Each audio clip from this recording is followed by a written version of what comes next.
Moi, je n'ai rien contre vous, Mais moi non plus. mais je n'aime pas vos idées.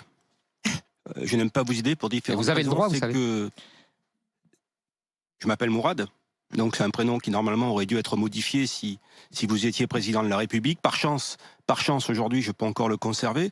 Mais moi, je me suis jamais posé la question, parce que je m'appelais Mourad, d'être plus français que les Français. Je me suis surtout posé la question d'être un bon Français. Ça suffisait d'être un bon Français. Et souvent, on a tendance à être voire plus quand on a des origines étrangères. Donc, on a ce handicap du prénom, et j'ai essayé d'y pallier. Ensuite, sur le reste, vous faites des analyses. Je ne vais pas vous contredire. Je ne vais pas vous dire qu'effectivement, dans les banlieues, il n'y a pas de problème. Ça serait me suicider en direct que de dire qu'il n'y a pas de problème dans les banlieues. Bien sûr qu'il y a des problèmes. Mais vous qui êtes pour la théorie des masses, je vous entends souvent parler des masses. Ce que je voudrais vous dire, c'est que, d'abord, ne vous inquiétez pas. Parce que vous le dites, la France est un grand pays. Millénaire. Enfin, quand vous parlez de vous, millénaire, d'ailleurs, je vous félicite parce que vous ne faites pas votre âge.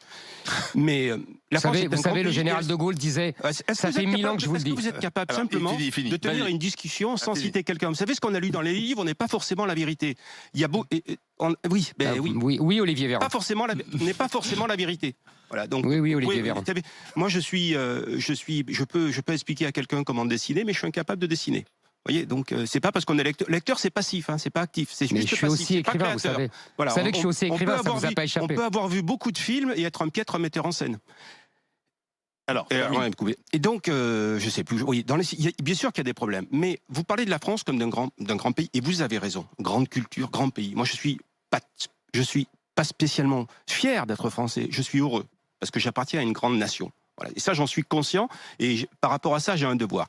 Mais comme on est une grande nation, personne ne va nous envahir. Personne. Ne vous inquiétez pas, M. Zemmour. On n'a pas besoin de vous. Je peux vous le garantir que ce que vous appelez musulmans, de façon à tort des fois, parce qu'on peut être d'origine étrangère. Mais musulman, c'est une religion. Vous m'avez parlé tout à l'heure de révisionnisme. Moi, je vous le dis, musulman, c'est une religion.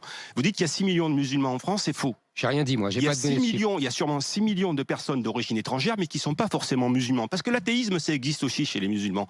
J'en ai la preuve. J'en suis une preuve vivante. Ce qui veut dire qu'aujourd'hui, la majorité, vous parlez des masses, la grande majorité des masses est consciente de ce problème. Et je peux vous garantir que si quelqu'un essaie d'envahir la France d'une façon ou d'une autre, il y aura cette majorité qui sera contre. Moi, je respecte mon pays, une grande majorité anonyme et silencieuse, parce que cela, on ne les voit pas dans les banlieues, c'est la énorme majorité qui est prête à défendre le pays contre toute invasion. Donc il n'y aura pas de grand remplacement, c'est ce que tu veux dire? Non, je termine avec ça. Et ensuite, ce que je vous donne pas le droit, et ce qui me gêne, c'est que vous avez défini, quelque part, vous avez donné une définition culturelle arienne du français. Et ça me dérange. Culturelle arienne? Oui, parce que vous expliquez ce qu'est un Français et ce qu'être Français. Moi, je suis pas d'accord avec vous. Je veux dire, aujourd'hui, la culture urbaine, que ça vous plaise ou que ça vous plaise pas, depuis 20 ans, elle a énormément apporté à la culture française. La culture urbaine, oui, la France est un pays de culture. Et là, même si vous y êtes totalement insensible, ce que je peux comprendre, parce que je pense que vous êtes plus sensible aux visiteurs 4 qu'à la culture urbaine, mais aujourd'hui, elle apporte beaucoup. Réponse d'Éric Zemmour dans un instant à la tirade et même réquisitoire. Parce que là, il y a 10 000 choses à répondre. C'est pas juste. S'il a le temps de réfléchir, c'est pas juste. A tout de suite avec Éric Zemmour. Allez, à tout de suite. RMC Story, aujourd'hui Charles Consigny, Mourad Boudjelal, c'était la Camga, et c'est surtout Éric Zemmour qui est avec nous.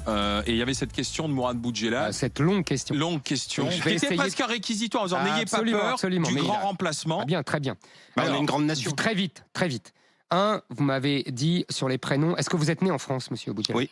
Donc vous êtes né avant 1993, j'imagine. Malheureusement, oui. Donc, vous voyez, si vos parents avaient respecté la loi, vous n'auriez pas dû vous appeler Mourad, car c'était interdit par la loi avant 1993. Vos parents n'ont pas respecté la loi. Ils ne sont pas les seuls. Et vous l'avez dit. Mieux. Je vous le dis, je vous le signale. Et en plus, vous avez dit vous-même que ça avait été un handicap. Donc, vous voyez, moi, ce que je veux, c'est la mesure la plus antiraciste du monde, c'est ne pas donner d'handicap à tous les enfants. Attendez, je réponds parce que vous avez fait un long développement. Deuxièmement, vous dites, ne vous inquiétez pas, il n'y a pas de grand remplacement. Moi, j'estime qu'il y en a un. Pourquoi? Pour une raison simple. C'est que, vous savez, moi, je ne suis pas, contrairement à ce que vous avez dit, une notion arienne de la France. Culturelle. Vous avez dit culturelle arienne. Oui. Ça serait ridicule. Je viens de la même région que vous. Oui, on est sémites tous les deux. Voilà. Donc, si vous voulez, ça serait un peu grotesque de dire que seuls les Celtes peuvent être français. Oui, ça serait un peu grotesque de ma part. Culture, monsieur. On parle de culture. Ça serait contraire en plus à toute l'histoire de France. Vous savez, même l'historien de l'Action française, Jacques Bainville, commence son histoire de France par, je sais que vous n'aimez pas mes citations. Oui, mais c'est important, vous allez voir, parce que c'est pour vous dire que ça passe dans tout le spectre politique français. Il dit, la France n'est ni un empire, ni une race, ni un empire, ni une race. C'est mieux, c'est une nation. Jacques Bainville. Donc vous voyez, c'est une nation. Sauf que il faut, pour unifier cette nation, il faut des repères culturels communs. Les prénoms en sont un. Quand vous dites qu'il n'y a pas de remplacement, pourquoi je parle de grand remplacement ? Non pas par racisme, non pas parce que j'estime que par essence, les musulmans ne peuvent pas être français, je ne le pense pas. Je pense au contraire que, comme moi, mes parents se sont assimilés, évidemment que les musulmans le peuvent. Pourquoi vous dites les musulmans et pas les arabes ? Laissez-moi parler, je vous en prie, vous avez parlé longuement. Il va terminer parce que sinon on n'a pas le temps. Je dis simplement qu'aujourd'hui, dans d'innombrables banlieues, on ne vit plus à la française. La France a été chassée. Vous savez, on a appelé longtemps ces territoires les territoires perdus de la République. Aujourd'hui, il y a un universitaire, M. Rougier, élève de Gilles Kepel, le grand spécialiste de l'islam en France, qui dit ce sont des territoires conquis par l'islamisme. Oui, ce sont des territoires conquis par l'islam, parce que la civilisation, la culture qui s'y exprime, c'est l'islam, ce n'est plus la France. Et quand vous demandez à tous ces jeunes, est-ce qu'ils se sentent français ? Ils vous répondent non. Quand vous leur demandez, est-ce que la charia est plus importante que la République ? Majoritairement, ils vous répondent oui. Vous avez des sondages là-dessus ? J'ai des sondages, tant que vous voulez. Institut Montaigne, etc. Oui.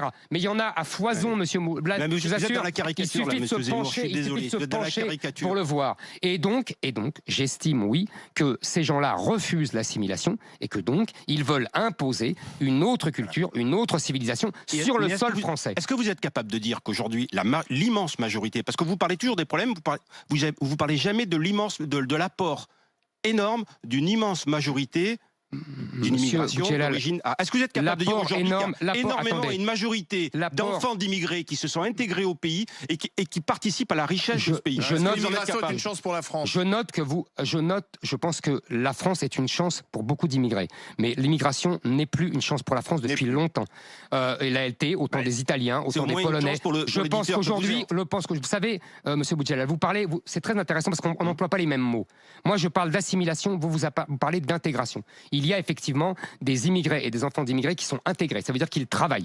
Ils sont économiquement intégrés. Mais moi, je parle d'assimilation culturelle. Et deuxièmement, vous savez, il y a des chiffres terribles. Vous savez qu'aujourd'hui, il y a un taux de chômage en France de 8%. Le taux de chômage des étrangers est de 14%.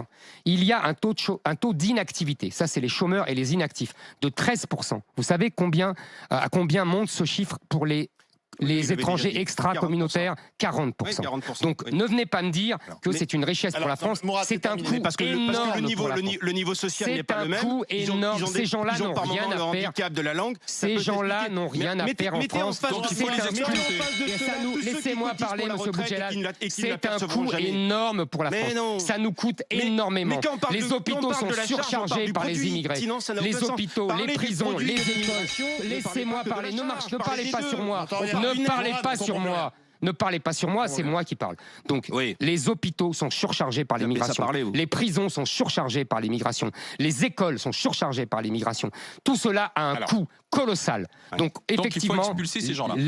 Il faut expulser tous les délinquants, 25% des places de prison. Il faut déchoir de nationalité les doubles nationaux qui sont délinquants. Il faut ne plus reconduire automatiquement les titres de séjour. Les gens qui sont chômeurs et inactifs, une fois leur titre de séjour de 1 an, de 2 ans, de 10 ans épuisés, doivent rentrer chez eux. Mesure claire. Absolument. Et il faut arrêter de donner des droits. Il faut arrêter de donner des droits aux immigrés de faire venir leur famille, leurs femmes, leurs enfants. Ça, c'est terminé.